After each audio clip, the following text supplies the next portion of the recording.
We were brought into the CAPSA partnership because of Objective 2, which has to do with providing protection services to victims of child labor, forced labor, and human trafficking. And we find that it is like this project was made for us. It met us at our very point of need.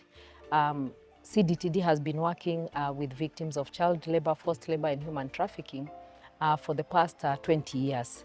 And when we look at the design of this project, it catered to our needs in terms of prioritizing on protection issues for these groups. We had so many challenges before the ILO came in. There are problems here, challenges of the cultural catchment, where we have the Moranism, the FGM, trafficking of the river that's from Tanzania, because it is just 2 kilometers from here to the border. So it is easy to access this place, and they are taken to the other side for river. Child labor is rampant. For instance, in Nairobi, we have children who scavenge just to sustain themselves and their families. So we are withdrawing these children from the dump site, and then we take them back to school. We are working in a project called Child Protection and Education in Mukuru informal settlements.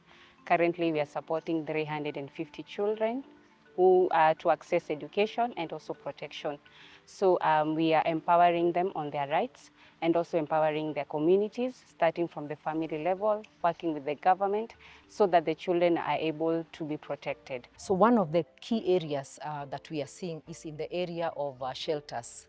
So Kenya does not have a regulatory framework for the establishment and registration and resourcing of shelters. And this is one of the initiatives that we began with the CAPSA project. We sought to advocate with the government to ensure that we get protection for victims of child labor, forced labor, and human trafficking through the establishment of shelters and a regulatory framework that can enable the existing of these shelters. We had CAPSA supporting some radio sessions, and from just the calls and the feedback we were getting from the community, they were really appreciating the opportunity to get information in a language that they can understand and in a format that is easily accessible.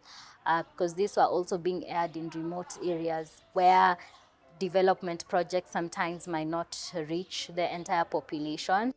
When we got the charge of the pregnancy and the ILO intervened, the number increased to 400, and currently it is 425, meaning there is an impact. The parents have started seeing a right that education, it is part of them.